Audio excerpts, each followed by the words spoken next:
Google quantum computer leaves old-school supercomputers in the dust. The era of practical quantum computers has begun, at least on one speed test showing quantum supremacy. A Google quantum computer has far outpaced ordinary computing technology, an achievement called quantum supremacy that's an important milestone for a revolutionary way of processing data. Google disclosed the results in the journal Nature on Wednesday. The achievement came after more than a decade of work at Google, including the use of its own quantum computing chip, called Sycamore. Our machine performed the target computation in 200 seconds, and from measurements in our experiment we determined that it would take the world's fastest supercomputer 10,000 years to produce a similar output, Google researchers said in a blog post about the work. The news, which leaked into the limelight in September with a premature paper publication, offers evidence that quantum computers could break out of research labs and head toward mainstream computing. They could perform important work like creating new materials,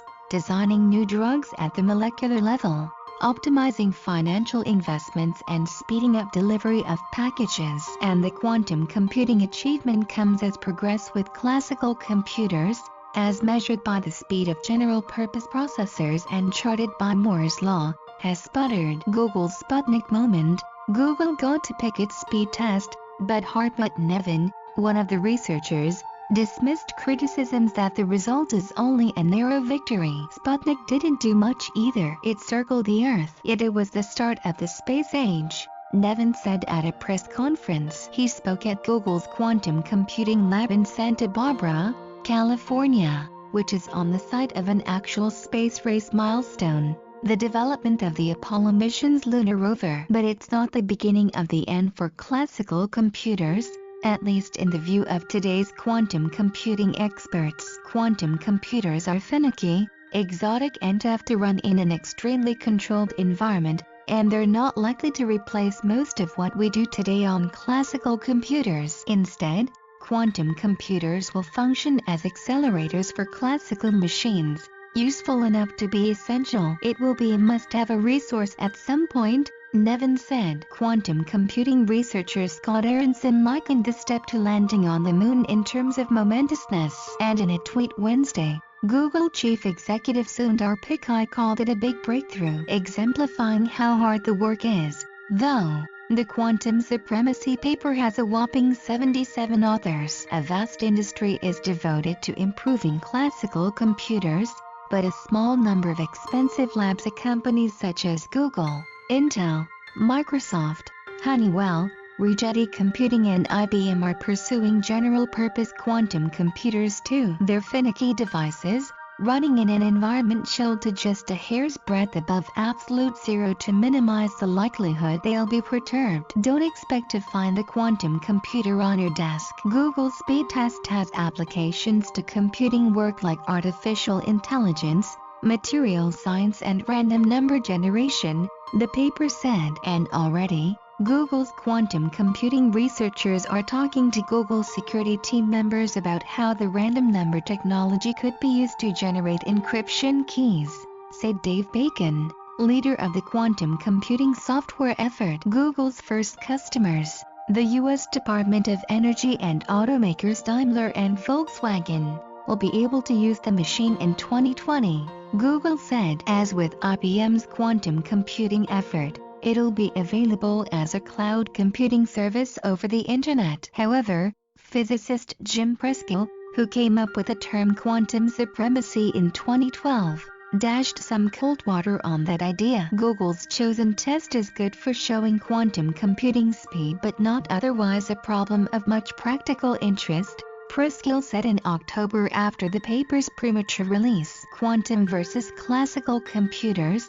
Nearly every digital device so far, from ENIAC in 1945 to Apple's iPhone 11 in 2019, is a classical computer. Their electronics rely on logic circuits to do things like add two numbers and on memory cells to store the results. Quantum computers are entirely different, reliant instead on the mind-bending rules of physics that govern ultra-small objects like atoms. Where classical computers store and process data as individual bits, each a 1 or a 0. Quantum computers use a different foundation, called a qubit. Each qubit can store a combination of different states of 1 and 0 at the same time through a phenomenon called superposition. Told you it was weird. Not only that, but multiple qubits can be gained together through another quantum phenomenon called entanglement that lets a quantum computer explore a vast number of possible solutions to a problem at the same time. Exponential speed-ups. In principle, a quantum computer's performance grows exponentially. Add one more qubit, and you've doubled the number of solutions you can examine in one fell swoop. For that reason, quantum computing engineers are working to increase the number of qubits in their machines. We expect that their computational power will continue to grow at a double exponential rate, the Google researchers said in their paper. That's even faster than the single exponential improvement charted for classical computer chips by Moore's law. Google's machine had 54 qubits, though one wasn't working right, so only 53 were available. That happens to match the number in IBM's most powerful quantum computer. But qubit count isn't everything. Unavoidable instabilities cause qubits to lose their data. To counteract that problem, researchers are also working on error correction techniques to let a calculation sidestep those problems. IBM challenges Google's quantum results. IBM is a major quantum computing fan,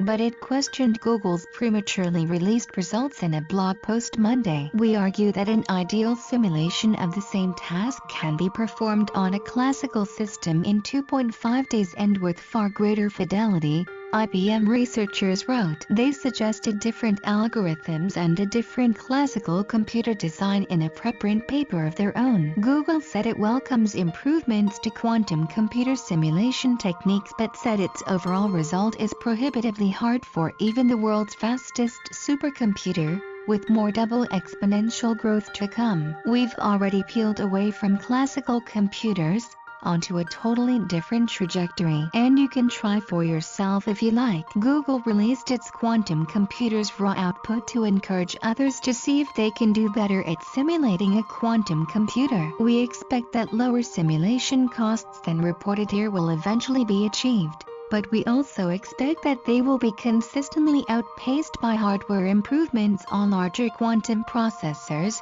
the Google researcher said. Intel didn't offer an opinion on Google's results, but did say quantum supremacy is a strategic benchmark. We are committed to moving quantum from the lab to commercialization, said Jim Clark, Intel Labs director of quantum hardware, in a statement. Cracking your encrypted communications? Not yet. One quantum computing ability, mathematically proved with an idea called Shear's algorithm, is cracking some of today's encryption technology. However, that will require vastly larger quantum computers and new technology breakthroughs to deal with error correction. Realizing the full promise of quantum computing, using Shear's algorithm for factoring, for example, still requires technical leaps, the researchers said in their paper. And at the same time, the US government and others are working on post-quantum cryptography methods to withstand quantum computing cracking abilities. So for now at least, quantum computing, while radically different, isn't blowing up the tech industry.